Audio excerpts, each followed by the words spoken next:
Est-ce que vous pourriez vous présenter déjà? Armelle Sanson, je suis gérante de la boutique Lush Besançon.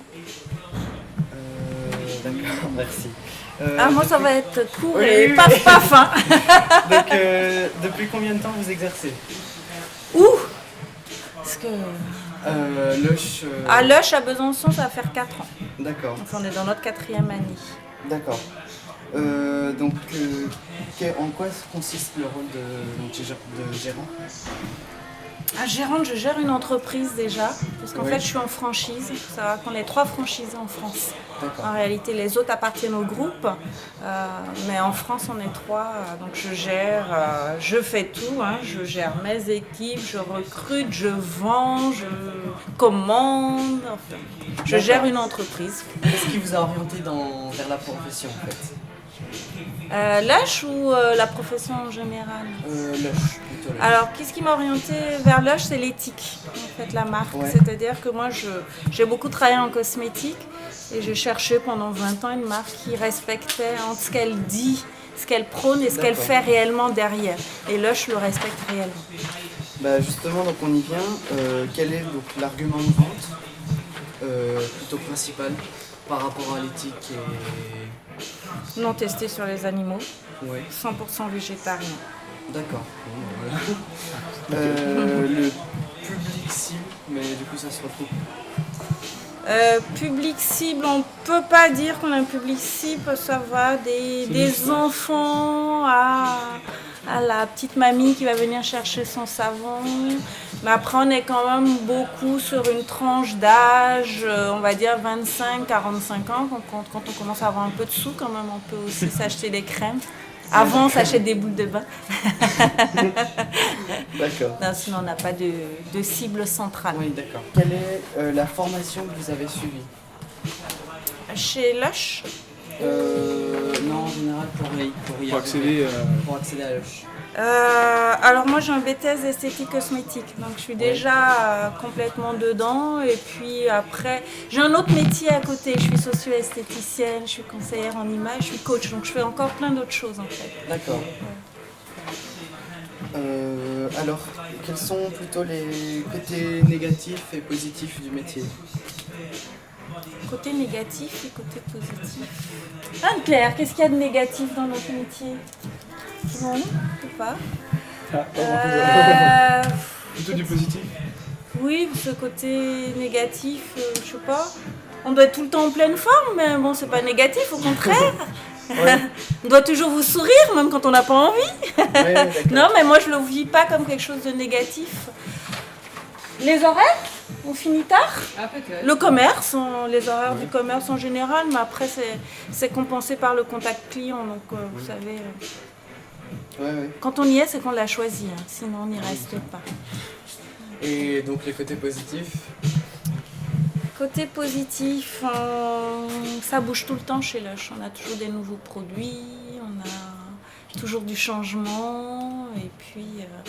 C'est dynamique. Et puis moi, ce que j'aime, c'est le contact client. Hein. Ouais, la clientèle qui est fidèle. Oui, la clientèle fidèle, une clientèle très sympa. Ouais. C'est-à-dire que les personnes qui viennent à nous, Qui discutent un oui, et puis aiment bien notre éthique. Et parce qu'on s'amuse beaucoup, c'est une marque qui joue beaucoup. On est très fun chez Lush. Oui. Donc du coup, on aime bien offrir à boire, manger. Donc on s'amuse. Précisément, est-ce qu'on pourrait avoir les horaires? Les horaires, on ouvre à 10h, on ferme à 19h, mais nous on arrive à 9h30 et on repart à Pour 19h30. préparer le magasin? Pour préparer, parce que vous avez vu, il y a des cuillères partout, on doit ouvrir tous les pots, Ouais. on doit installer nos masques, la glace. On a beaucoup de choses en amont et après en fait. Est-ce que par exemple, nous, ça nous intéresserait si vous avez des vendeurs espagnols? Est-ce que vous en avez déjà vu Après, Lush, du coup, moi au meeting européen, puisqu'on rencontre du coup toute l'Europe, Oui. donc ça veut dire Ah que oui, c'est l'avantage de la chaîne. il y a oui, des gens c'est-à-dire partout. qu'on est très mix et on peut en effet partir d'un pays, aller travailler dans un autre. J'ai Anaïs, par exemple, qui est enceinte, qui est en congé maternité, qui a travaillé en Irlande pour Lush à Cork, par exemple. Ah, d'accord. On peut passer d'un pays à l'autre. Il y a une Il y a des une passerelle. managers de France, par exemple, maintenant qui est à l'export à Lush, à Poole. Donc on peut, l'avantage, c'est qu'on peut aussi, du coup, postuler. On a les postes, on peut postuler de manière... on Ils recrutent beaucoup de Français, notamment en Angleterre et ailleurs. Pour la- Ouais. D'accord. Donc enfin, il y a des possibilités de voyage, il y a des passerelles en fait. Ah bien sûr. D'accord. Oui, tout à fait. Au contraire, c'est ce qu'ils recherchent. Et la place des femmes, c'est plutôt féminin, masculin Il y a beaucoup de femmes, mais il y a aussi beaucoup Sur la d'hommes. boutique Moi, à là, Besançon, j'aimerais bien avoir des hommes, mais je trouve pas, moi. Et dans donc la Réunion européenne, il y a des hommes Il y a des hommes, il y a des femmes. Ici, à Besançon, on n'est que des filles, mais on aimerait bien avoir un garçon. En fait, mais il y a beaucoup de boutiques, on aimerait bien avoir des garçons. On aime bien. Ouais. Non, mais oui, justement. Oui, d'accord. En fait, c'est Et- pas le sexe qui compte, c'est la personnalité. Chez nous. D'accord. Et par rapport au changement d'entreprise, est-ce que... parce que Lush c'est un groupe, mais est-ce qu'ils possèdent d'autres marques où on Sous-marque peut ou- passer, non? Non. Et quand on sort de Lush, est-ce qu'il y a des possibilités de... Enfin, est-ce que ça ouvre des portes? Ça dépend pour faire quoi, mais certainement oui, parce qu'en fait, c'est une marque Un certain prestige peut-être? qui est connue, une énergie aussi. C'est une bonne école. D'accord. Voilà, moi je dirais que là, c'est une bonne forme école. Oui, ça forme bien, ça forme aussi à beaucoup d'exigences, parce qu'on est dans une marque qui est très exigeante avec elle-même. Hein, donc, donc c'est une super école. L'expérience, je Oui. D'accord.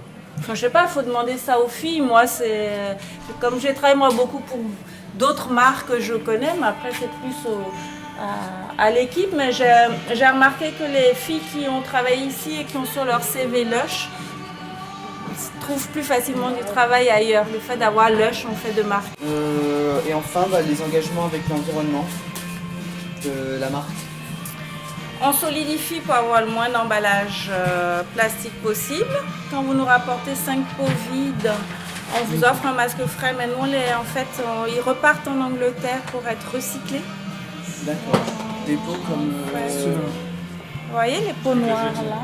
Oui, d'accord. On n'a que des emballages recyclables chez nous. Et puis surtout, aussi, on défend énormément de projets caritatifs. Donc, c'est une marque qui développe énormément de projets caritatifs. D'accord. Notamment au niveau des animaux, vous avez parlé comme quoi. Ouais.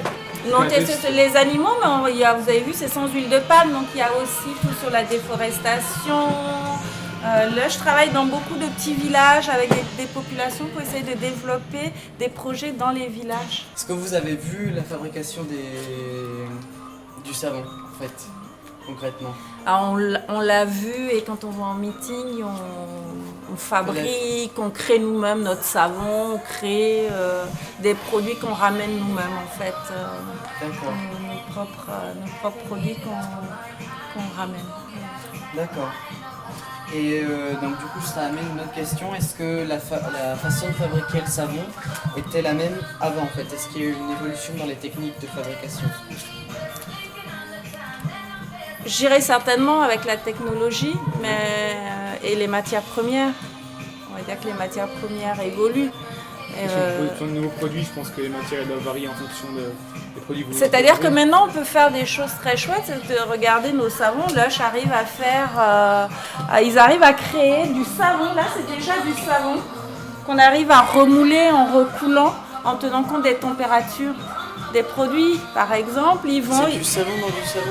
C'est du savon dans du savon. D'accord. Là ils ont réussi aussi, là c'est vraiment des jus de fruits frais, puisqu'ils pressent de manière manuelle les jus de fruits. Donc ils ont réussi à utiliser des procédés qui permettent de faire des savons qui vont garder vraiment une bonne qualité, tout en partant de produits le plus frais possible.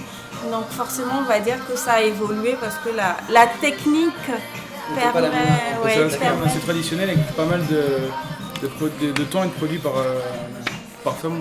Oui, puis c'est moulé de manière manuelle, c'est-à-dire que ce sont des bacs où ils vont couler en fait. Vous allez préparer, c'est vous vrai. mettez dans votre moule et puis après tout est pressé à la main, tout est fait à la main en fait. Pareil, allez sur notre site et allez sur le site anglais. C'est juste anglais. Oui, aussi parce qu'ils montrent énormément de procédés de fabrication de produits.